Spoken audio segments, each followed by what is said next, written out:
नमस्कार विद्यार्थियों, मैं हूं मसवीर सर और आप देख रहे हैं मसवीर साइंस क्लासेस। आज हम विज्ञान के एक बहुत ही महत्वपूर्ण अध्याय धातु, अधातु और उपधातु के बारे में विस्तार पढ़ेंगे। इस वीडियो में हम जानेंगे कि धातु, अधातु और उपधातु क्या होते हैं, इनके गुण क्या हैं, इनकी पहचान कैसे करें और परीक्षा में पूछे जाने वाले महत्वपूर्ण प्रश्न हैं। इसीलिए वीडियो को अंत तक जरूर देखें। तो चलिए शुरू करते हैं। हमारे आसपास की लगभग सभी वस्तुएं भिन्न तत्वों से बनी होती है। हमारे आसपास जितने भी जैव तत्व होते हैं वो सभी वस्तुएं क्या होती हैं, विभिन्न प्रकार के तत्वों से मिलकर बनी होती है। इन तत्वों को उनके गुण के आधार पर मुख्यतः तीन वर्गों में बांटा गया। पहला क्या है धातु, दूसरा क्या है अधातु, तीसरा क्या है उपधातु। इनकी जानकारी विज्ञान की पढ़ाई और प्रतियोगिक परीक्षाओं दोनों के लिए क्या होते हैं, महत्वपूर्ण होते हैं। क्या है कि सबसे पहले क्या है कि यहाँ पे धातु और उपधातु और धातु के बारे में हम जानेंगे कि क्या होता है, कि धातु क्या है, अधातु क्या है और उपधातु क्या होते हैं, उनकी पहचान की सबसे आसान ट्रिक क्या है। आइए ये सब सारे के बारे में हम क्या करेंगे, विस्तार से जानेंगे। देखिए सबसे पहले क्या है कि आप जानते हैं कि जो आवर्त सारणी होते हैं, आप क्या जानते हैं कि जो आवर्त सारणी होते हैं उनमें ये जो आवर्त सारणी आपको दिखाई दे रहा है, ये आवर्त सारणी में टोटल एलिमेंट्स, टोटल तत्व कितने होते हैं, कुल टोटल 118 तत्व होते हैं। कितने होते हैं? 118 तत्व होते हैं। उनमें से क्या होते हैं, उनमें से जो मेटल होते हैं, धातु होती है, वो 92 होते हैं। कितने होते हैं? 92। और अधातु होते हैं, जो अधातु नॉन मेटल, जो क्या होते हैं, 22 होते हैं। और उपधातु जो मेटोलाइट्स होते हैं, ये मेटोलाइट्स क्या होते हैं, 7 होते हैं। ये पीरियोडिक टेबल आपको नज़र आ रहा है, उनमें से टोटल इनमें से मेटल कितने होते हैं, मेटल हो जाते हैं 92। और नॉन मेटल कितने होते हैं, नॉन मेटल होते हैं 22। और क्या होते हैं, मेटोलाइट्स हो जाते हैं, मेटोलाइट्स कितने हैं, मेटोलाइट्स हो जाते हैं 7। टोटल को आप जब मिलाएंगे तब क्या हो जाएगा, 118 तत्व हो जाएंगे। धातु क्या है, मेटल्स क्या है, मेटल्स के बारे में जानना है कि मेटल्स है क्या। वास्तव में वे तत्व जो क्या होते हैं, चमकदार होते हैं। वे तत्व जो क्या होते हैं, चमकदार होते हैं और उष्मा और विद्युत के अच्छे चालक होते हैं। विद्युत के अच्छे चालक होते हैं तथा पीट कर पतली चादर बनाए जा सकते हैं, वे धातु कहलाते हैं। देखिए यहाँ पे क्या है कि वे तत्व जो चमकदार होते हैं और उष्मा और विद्युत के अच्छे चालक होते हैं तथा पीट कर इसे पतली चादर बनाए जा सकते हैं, उसे क्या कहते हैं, धातु कहते हैं। क्या कहते हैं, धातु। अब फिर सुनिए क्या होता है कि वे तत्व जिसे पीट कर क्या किया जा सकता है, चादर बनाया जा सकता है, वे तत्व जो चमकदार होते हैं, वे तत्व जो उष्मा और विद्युत के अच्छे चालक होते हैं, उसे क्या कहते हैं, धातु कहते हैं।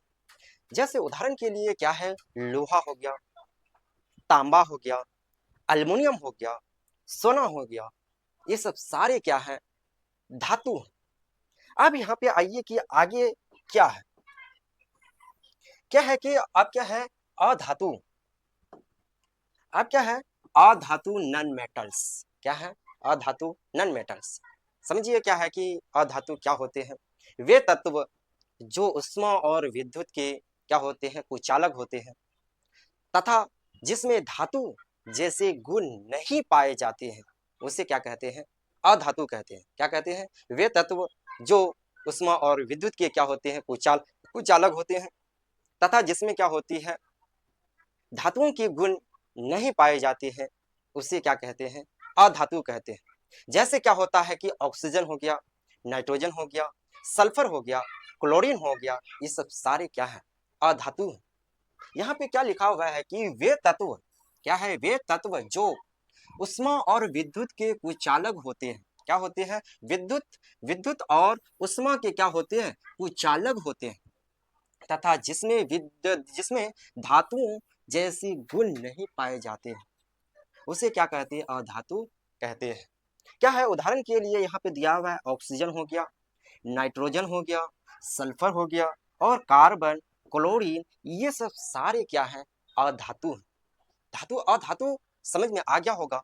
और अधातु क्या होते हैं? वे तत्व जो उष्मा और विद्युत के कुचालक होते हैं तथा जिसमें धातुओं के गुण नहीं पाए जाते हैं, उसे क्या कहते हैं? अधातु कहते हैं।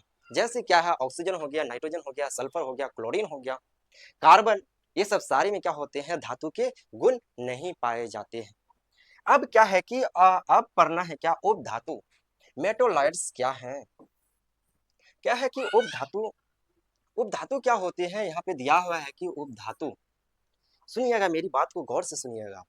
वे तत्व जिसमें धातु और अधातु दोनों के गुण पाए जाते हैं, वे तत्व जिनमें धातु और अधातु दोनों के गुण पाए जाते हैं, उसे क्या कहते हैं? उपधातु कहते हैं। जैसे उदाहरण के लिए हो गया बोरॉन हो गया, सिलिकॉन हो गया, जर्मेनियम हो गया, ये सब सारे क्या है?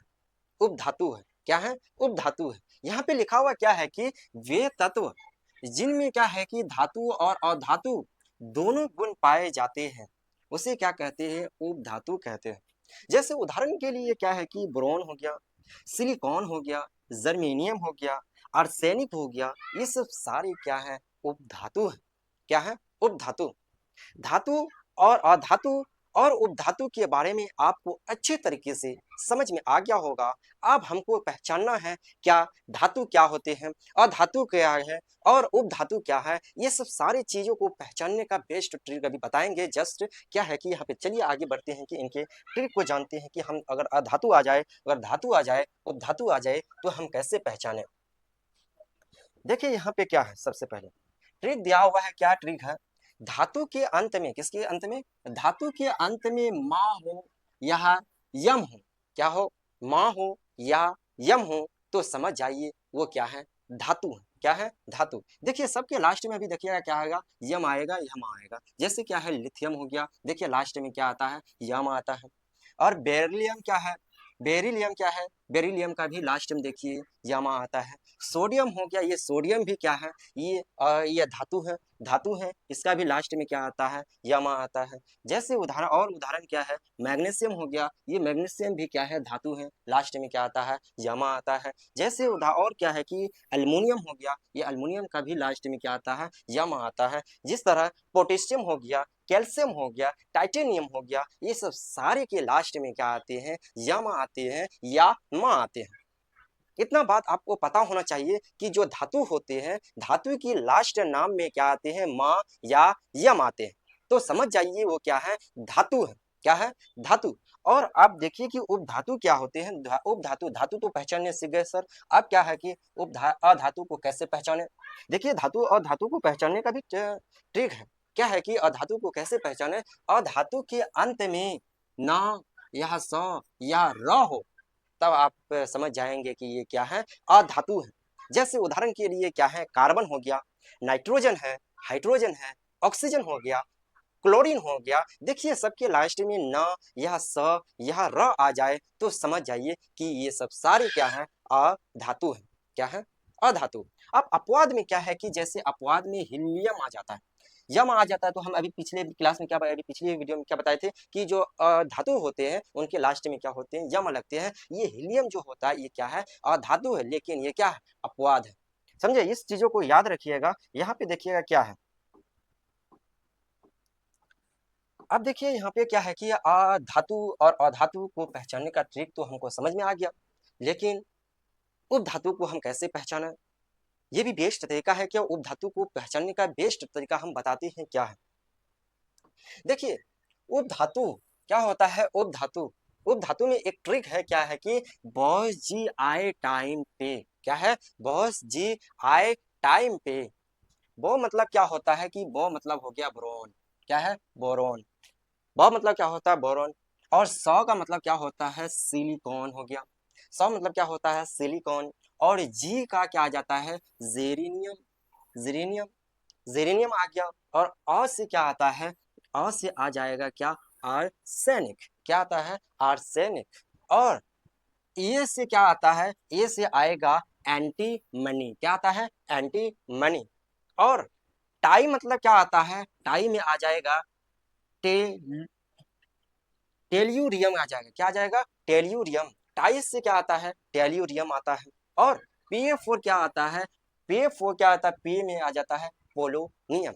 इतनी बात आपको अच्छे तरीके से समझ में आ गया होगा। आप आइए इसी से धातु और अधातु और उपधातु से बहुत सारे प्रश्न हैं, आप देखिएगा कि ये प्रश्न आपके लिए बहुत ज़्यादा महत्वपूर्ण है, बहुत ज़्यादा महत्वपूर्ण है। क्या है कि अभी देखिएगा, यहाँ पे देखिए कि आपको पिछले क्लास में पिछले अभी बताए हैं कि धातु में कि क्या होते हैं कि जो आवर्त सारणी होते हैं, उस आवर्त सारणी में टोटल 118 क्या होते हैं, एलिमेंट्स होते हैं, तत्व होते हैं। क्या है कि टोटल 118 तत्व होते हैं। आप देखिए यहाँ पे क्या है कि आवर्त नियम किसने दिया था, हेनरी मोजले ने दिया था।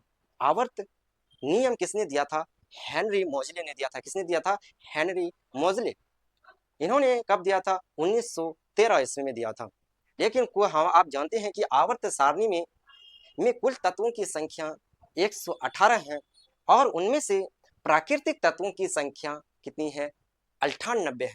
प्राकृतिक तत्वों की संख्या कितनी है, 98 है। और कृत्रिम तत्वों की संख्या कितनी है, 20 है। जब 98 और 20 को मिलाइएगा तो कितना हो जाएगा, 118 हो जाएगा। क्या हो जाएगा, 118।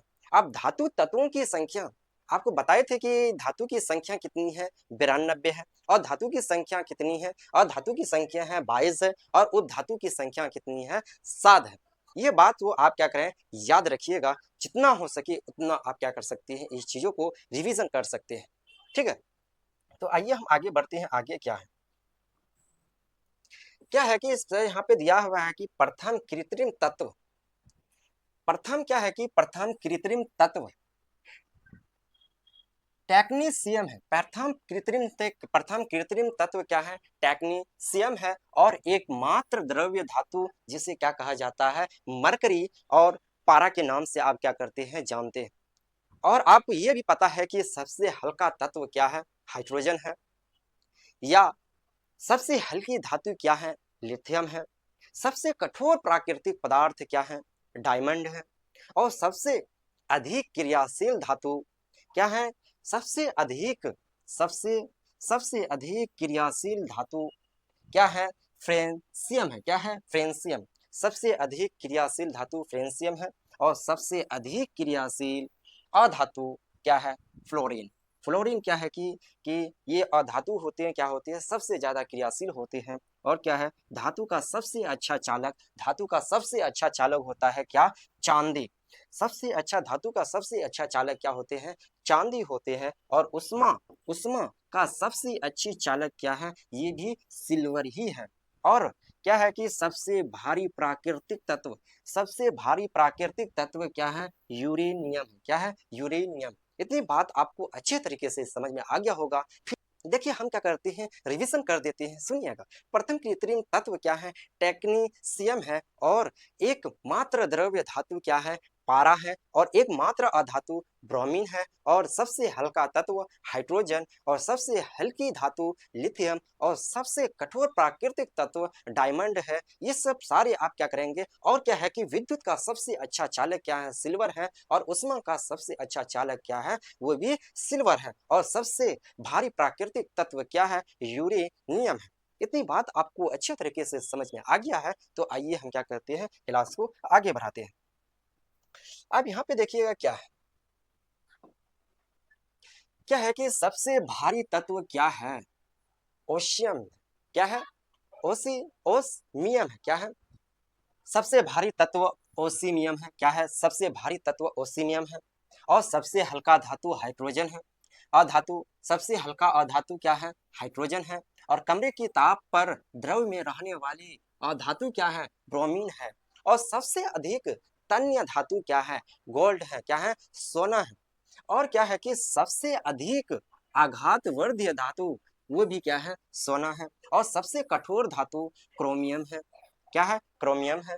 सबसे अधिक गलनांक वाले धातु क्या है, टंगस्टन है। और सबसे कम गलनांक वाले धातु क्या है, सीजियम है। और सब वायु में सबसे अधिक पाए जाने वाले गैस क्या है कि वायु में सबसे अधिक पाए जाने वाले गैस क्या है, नाइट्रोजन है।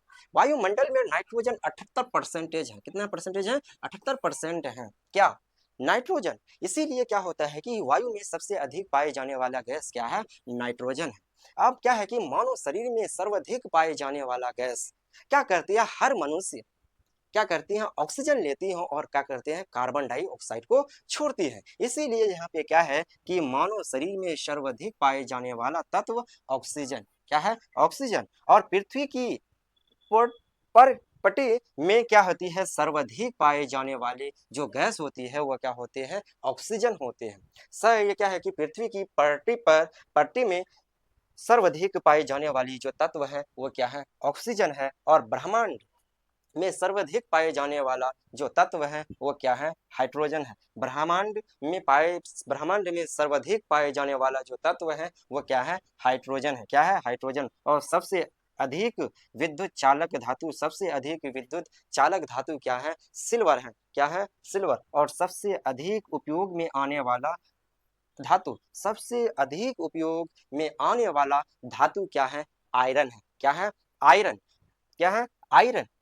यहाँ तक आपको अच्छे तरीके से समझ में आ गया होगा। तो क्या करें कि अगर आपको किसी चीज़ पर डाउट हो तो आप क्या करें कि कमेंट बॉक्स पर इस चीज़ों को, डाउट वाली जो चीज़ है उसको क्या करें, वो आप उस पर शेयर करें ताकि हमको अच्छी तरीके से पता चले कि आपको किस चीज़ों पर डाउट है। तो ये वीडियो आपको अच्छा लगा हो और तो आप क्या करें कि मसवी साइंस क्लासेस को सब्सक्राइब, लाइक और शेयर करना ना भूलें। तो क्लास को हम यहीं तक रखते हैं। जय हिंद।